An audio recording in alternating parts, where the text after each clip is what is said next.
स्वर्गलोक। इस प्रकार से भगवान श्री कृष्ण को प्रणाम किया और प्रणाम करने के बाद स्वर्गलोक चला गया।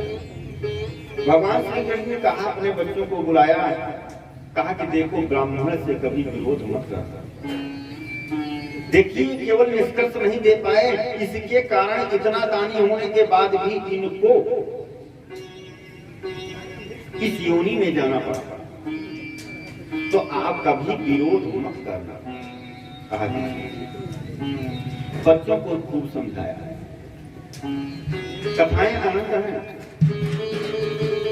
अब उस मंगलमयी प्रसंग पर चलते हैं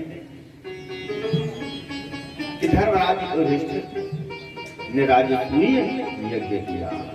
एवं युधिष्ठिरो राजा जरासंधवधं विभो कृष्णस्य चानुभवं तं श्रुत्वा प्रीतमभ्रुः।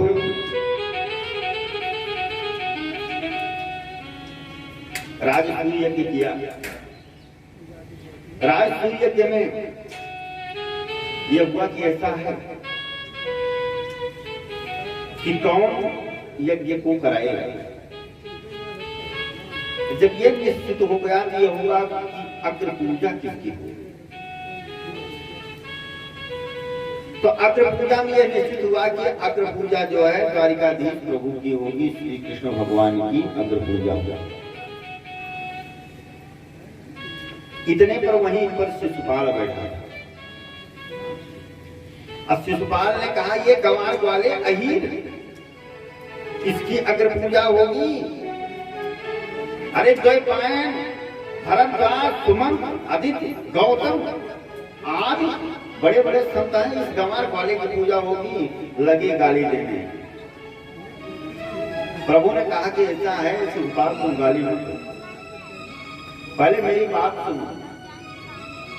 तुम्हारी 99 गाली तक हमें स्वीकार है, क्योंकि शिशुपाल जो था वो कृष्ण भगवान के बुआ का बेटा था।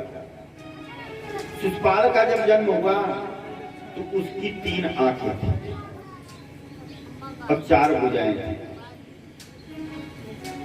और आकाशवाणी हुई कि इसकी मृत्यु जो है तुम्हारे रिश्तेदार से होगी। जब हुआ कि किस रिश्तेदार से होगी, कहा उसी रिश्तेदार से होगी कि जिसकी गोदी में तुम दे दोगी और इसकी 2 भुजा और 1 आंख गायब हो जाएगी, उसी से इसकी मृत्यु होगी। अब तो शिशुपाल की माता सबके जितने रिश्तेदार हैं सबकी गोदी में दे, अब सबकी गोदी में दे।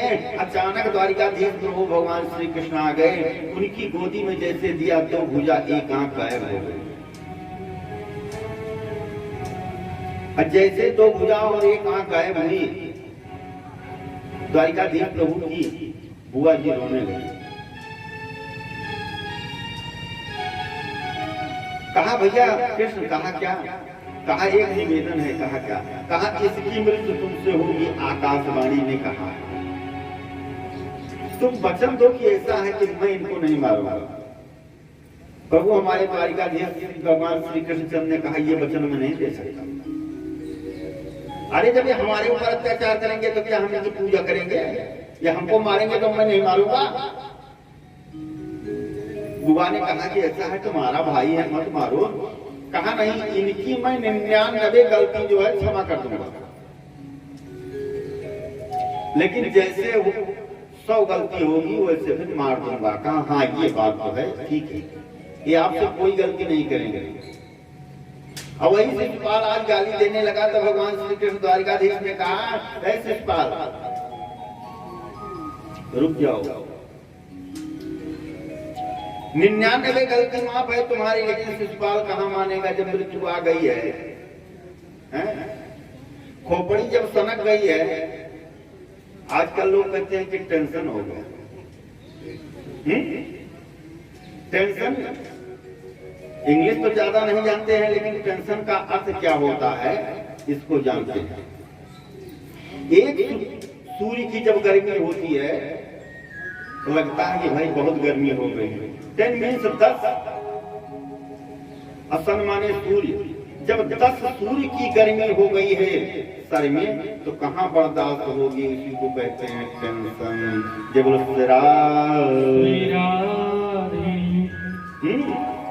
तो जब सर में 10 सूर्य की गर्मी है, तो चाहे 99 गाली हो, चाहे 199 हो, चाहे 100 देना ही है। जब मृत्यु आ गई, शिषपाल दे रहा है, 98 हुई, तब पर भी द्वारिकाधीश प्रभु ने कहा कि बस अभी क्षमा करते हैं तुमको। कहा नहीं, 99 101 हुई, और 101 जैसे हुई उसे प्रभु ने अपना सुदर्शन चक्र उठाया और उनका सर काट दिया। और इस मंगलमयी कथा को राजा परीक्षित को सुखदेव स्वामी श्रवण करा रहे हैं। सुखदेव स्वामी कहते हैं कि शिषपाल की मृत्यु तो हुई, लेकिन सबके सामने जो तेज निकला वो भगवान प्रभु श्री कृष्ण के चरणों में समाहित हो। इस प्रकार से शिषपाल का उद्धार हुआ है। समस्त राजाओं को जीत लिया गया, लेकिन जरासंध को नहीं जीता जा सका। यह हुआ कि जरासंध से जीतना इतना आसान काम नहीं है,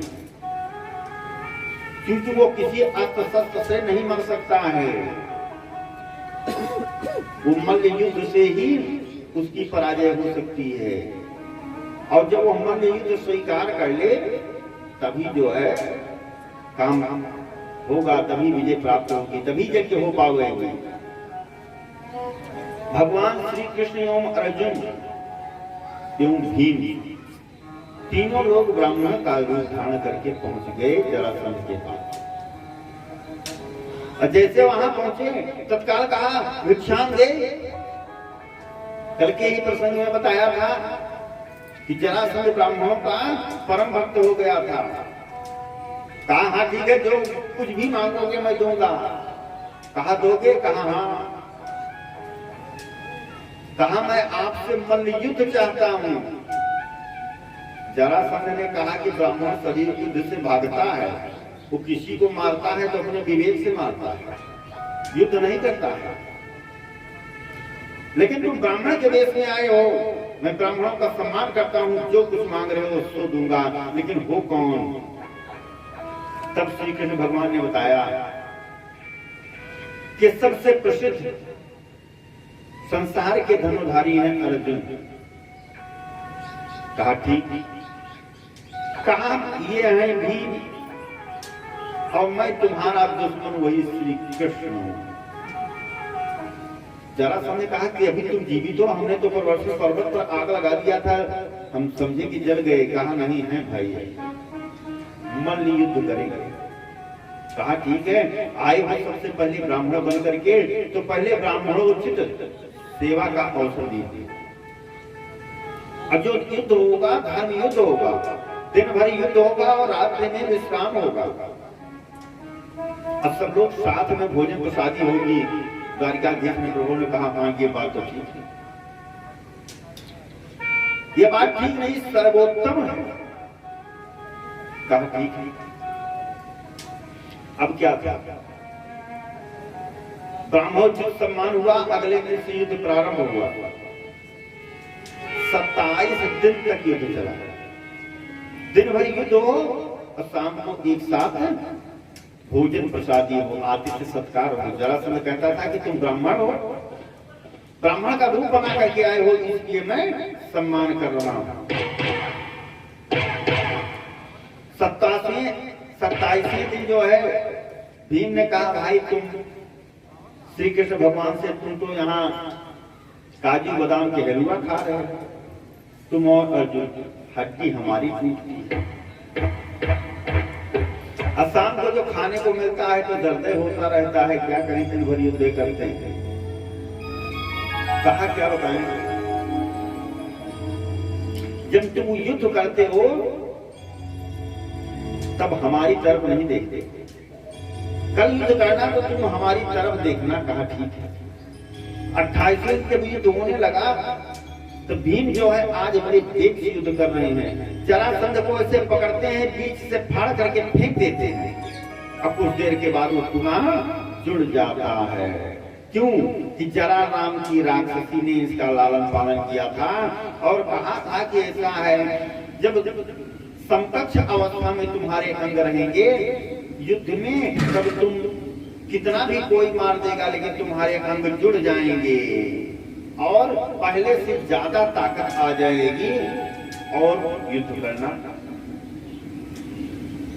तो फेंक दे रहे हैं पुनः जरासंध की। कुछ देर के बाद देखते देखते शरीर जुड़ जाए और भीम से लड़ने लगे। अचानक भीम को यह याद आई बात कि द्वारिकाधीश प्रभु ने कहा था कि हमारी तरफ क्यों नहीं देखते हो।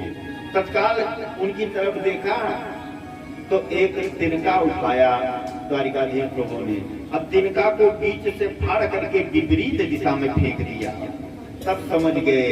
तो अब की बार बड़े तेज दौड़ करके भीम पहुंचे और जरासंध को पकड़ करके पांव से और बीच से फाड़ करके विपरीत दिशा में फेंक दिया। और जब विपरीत दिशा में फेंक दिया,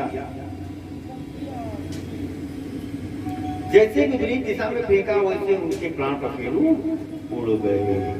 अब आकर के पुनः जो है यज्ञ प्रारंभ हो गया। प्रसंग बहुत है। अब आते हैं उस मंगलमय प्रसंग पर कि राजा परीक्षित सुखदेव स्वामी से कहते हैं कि प्रभु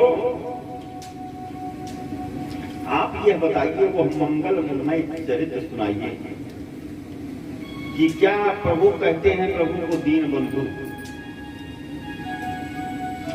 तो किसी दीनहीन को अपने गले लगाया क्या? कहा हाँ लगाया। कहा किसको? कहा सुदामा। कहा सुदामा को क्या अपने गले लगाया? कहा हाँ। कहा ये है सुनने की हमारी इच्छा है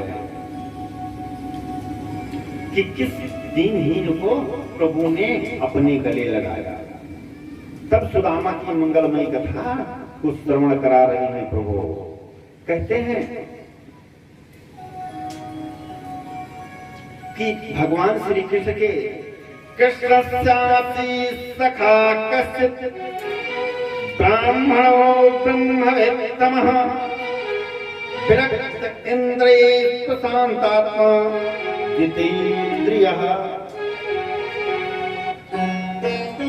कृष्ण के एक सखा थे जिनका नाम था सुदामा, जो उज्जैन में गुरुकुल में जिनसे मुलाकात हुई।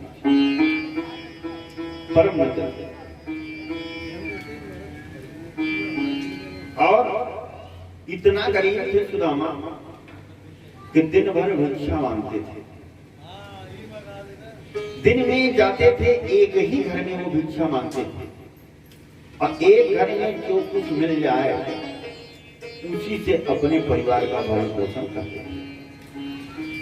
अब अगर उस घर में भिक्षा न मिले तो उस दिन फिर भोजन नहीं होता था पूरे परिवार का।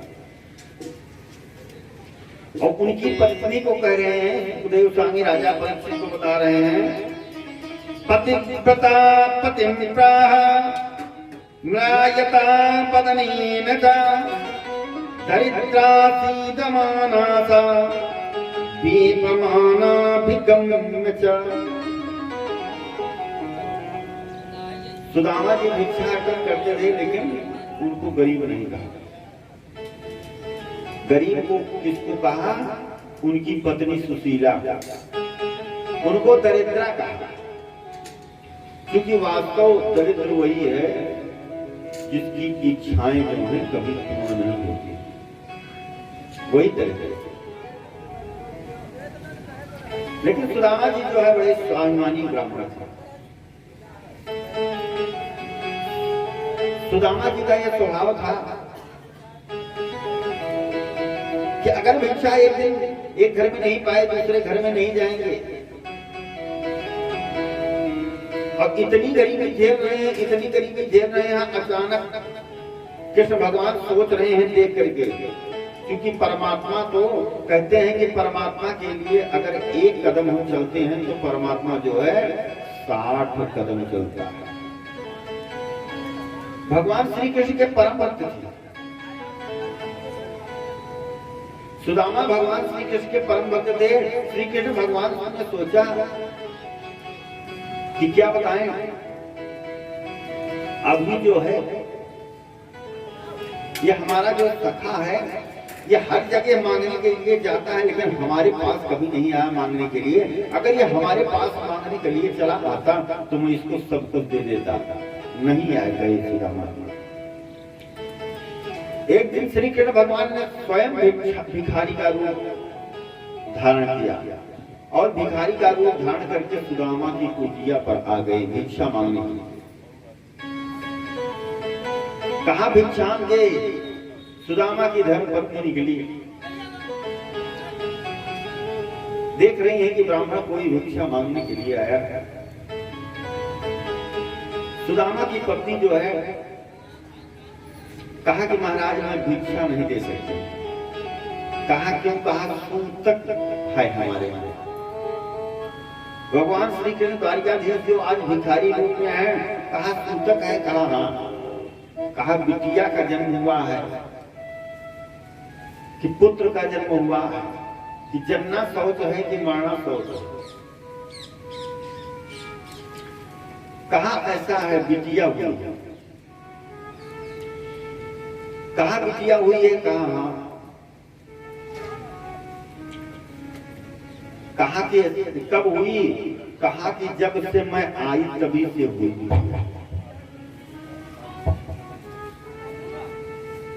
कहा मतलब? कहा दरिद्रा देवी का आगमन हो गया है। कहा दरिद्रा देवी का आगमन हो गया है? कहा हाँ। कहा कहने का आशय देवी नहीं समझ पाए। कहा ऐसा है कि आशय क्या बताएं। समस्या यह है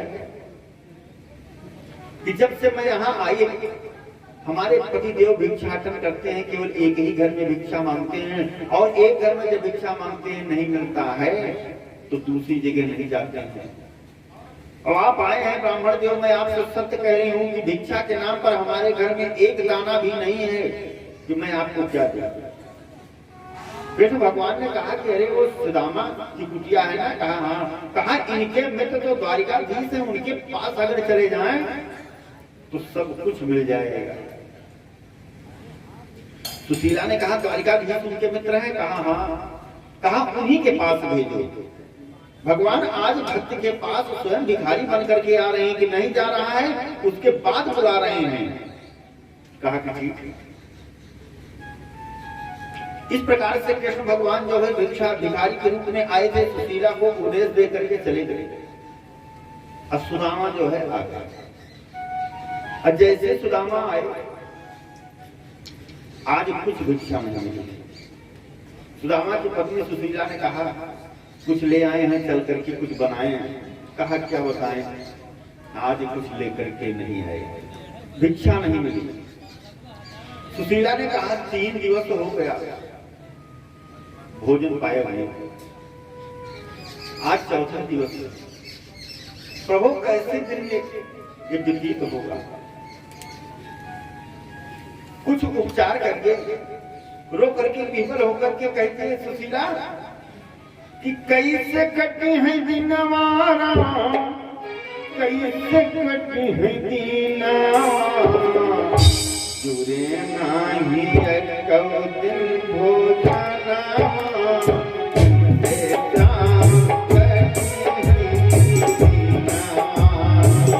जुरे नाही कौ दिन भोजना,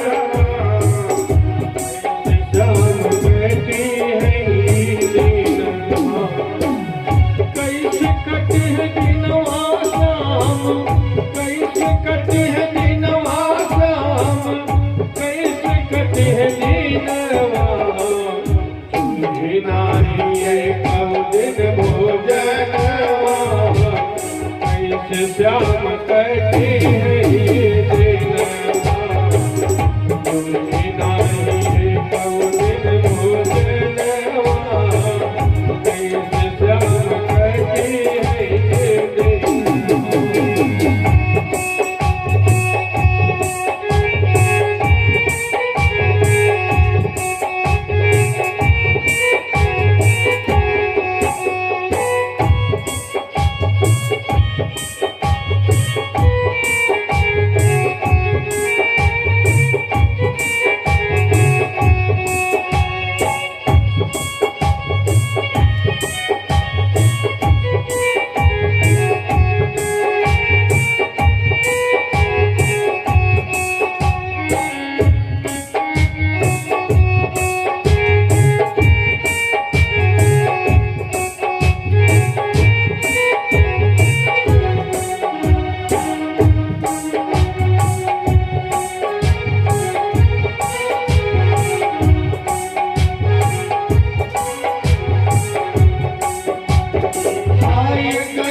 गरीबी ब्राह्मण के घर दिहलो पाँव पसारे। गरीबी ब्राह्मण के घर दिहलो पाँव पसारे, दिहलो पाँव पसारे। और पत्नी और पति के दिन दिन पढ़ल बाला छाए, पढ़ल बाला छाए। अगिया न जलइए अंगनवा, कैसे श्याम करती है दीनवा। अगिया न जलइए अंगनवा, कैसे श्याम करती है दीनवा।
दीनानाथ तोहार बयासा एक आस लगाए, एक आस लगाए।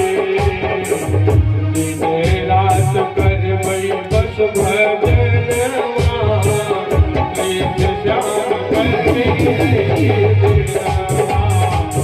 दिन रात करबई बस भजनवा, कैसे श्याम करती है दीनवा। कैसे कटी है दीनवासा, कैसे कटी है दीनवासा, कैसे कटी है दीनवा। पूरी नाही कब दिन भोजनवा, कैसे श्याम करती है दीनवा। पूरी नाही कब दिन भोजनवा, कैसे श्याम करती है। बोली वृंदावन बिहारी लाल की जय। इस प्रकार से सुशीला कह रही है। आज इसी बीच में कथा व्यास सुशीलानंद जी महाराज का आगमन हुआ। हम बहुत साधुवाद देते हैं व्यास जी से कि ऐसे संत महात्माओं का आगमन होता रहे, और साथ में रंजन जी भी हैं। क्योंकि जब कथा व्यास कथा श्रवण करने के लिए जाएंगे, आज का जो धर्म लुप्त प्राय हो रहा है, केवल जो धर्म के महारथी हैं वही गलत है, इसीलिए धर्म का लुप्त प्राय हो रहा है। ऐसे कथा व्यासों का हम सदैव सम्मान करते हैं। अब सुशीला ने जब इस प्रकार से कहा तो सुदामा जी ने कहा कि ऐसा है कि हम जो है क्या करें। ब्राह्मण संत, ब्राह्मण का काम केवल है भिक्षाटन, भिक्षा मांगते हैं। मेरा काम है केवल एक ही घर में भिक्षा मांगूंगा, और प्रभु को अगर मंजूर नहीं है तो ठीक है, भूखों मार डाले जैसी इच्छा। सुशीला ने कहा कि एक निवेदन है मेरा। कहा क्या आपके मित्र द्वारिकाधीश प्रभु हैं क्या? कहा हाँ, मित्र की एकदम खास है, साथ पढ़ते थे। कहा उनके यहाँ चले जाओ, कुछ मांग लो। कहा क्यों मांग लो भाई, हम उससे कम है क्या? हम मांगेंगे नहीं। सुशीला समझ गई कि इस तरह से नहीं जाएंगे, ये प्रसंग को बदलना चाहिए। प्रसंग को बदल दिया। कहा हमारे कहने का आशय ये नहीं है कि मांग आप जाइए मांगने के लिए। कहा हमारे कहने का आशय यह है कि आप जब मित्र हैं, सखा हैं, तो कभी कभी मित्र से मिलने के लिए जाना चाहिए। कहा क्या बताएं, अब कहाँ है उसका कोई एड्रेस ठिकाना नहीं है। कहा महाराज मैं जानती हूँ एड्रेस कहाँ है। कहा एक महात्मा आए थे, उन्होंने बताया कि इस समय पर द्वारिकाधीश हैं, द्वारिकापुरी के महाराजा विराज। कहा ठीक है, कह रही हो तो चले जाएंगे, लेकिन क्या करेंगे, कैसे जाएं, मजबूरी है हमारे सामने। मित्र के यहाँ जाना चाहिए, गुरु के यहाँ जाना चाहिए, तो कभी खाली हाथ नहीं जाना चाहिए। अब हमारे पास कुछ नहीं है, कुछ भेंट तो लेकर के जाना चाहिए। कहा हाँ ये बात तो है। कहा हमारे घर में कुछ नहीं है। सुशीला ने कहा कि अभी तक तुम जाते थे मांगने के लिए, आज मैं पड़ोसी के यहाँ मांगने के लिए जा रही हूँ, और जो मिल जाएगा वही भेंट जो है लेकर के जाना। कहा सुशीला पड़ोसन के यहाँ चली गई। याचित्वा चतुर्मुष्टि पिप्रान् पृथक् तण्डुलान् शैलखण्डेन तान् बद्ध्वा भयता श्रीप्रादात् उत्तमान्। 4 घर में जाकर के भिक्षा मांगा। अब भिक्षा में क्या मिला? पृथक तण्डुलान्, जो चावल थे ना वो पृथक टूटे हुए यानी गिनकी मिली, और ले करके कोटरी में बांध करके और सुशीला ने आज दे दिया सुदामा जी। अब सुदामा जी को जैसे दिया, सुदामा जी चल दिए। अब भगवान श्री कृष्ण द्वारिकाधीश वहीं से देख रहे हैं कि मेरा भक्त आ रहा है, और ये समझ रहे हैं कि मेरा भक्त तो आ रहा है, लेकिन ये आ नहीं पाएगा क्योंकि बहुत तो ये दिक्कत में है, इसलिए ये पहुंच नहीं पाएगा।